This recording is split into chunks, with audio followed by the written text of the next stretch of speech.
La date du 12 septembre 1814 est à mon avis emblématique d'une période beaucoup plus vaste. C'est en tout cas la date que j'ai choisie pour rentrer dans cette période d'une quinzaine d'années qui succède à deux catastrophes fondamentales pour la Suisse qui sont d'une part la Révolution et ses conséquences et d'autre part l'épopée napoléonienne.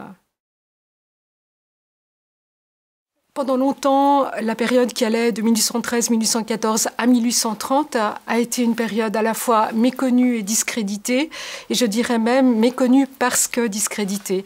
En effet, cette période que l'on appelle dans l'histoire la Restauration était considérée comme une période durant laquelle les élites politiques avaient essayé de restaurer l'Ancien Régime.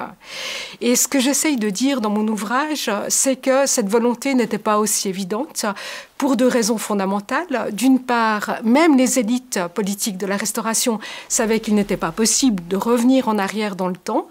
Et d'autre part, ils savaient bien que l'Ancien Régime avait débouché sur la Révolution. Or, ce que voulaient précisément éviter ces élites, c'était le retour de la Révolution.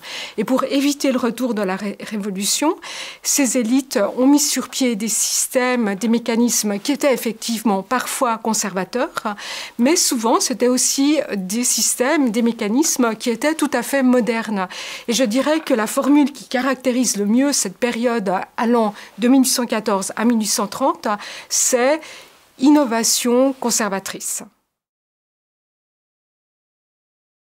Je pense qu'actuellement, un public peut se reconnaître dans la période de 1814-1830, puisque nous ne sortons pas des guerres napoléoniennes, mais nous sortons de la guerre froide, et que nous sommes face à une période de doute, de tâtonnement, et qu'il est extrêmement intéressant de voir que ces différentes émotions ne sont pas du tout nouvelles en histoire, qu'elles ont déjà été éprouvées, et que finalement, on arrive toujours à trouver une issue.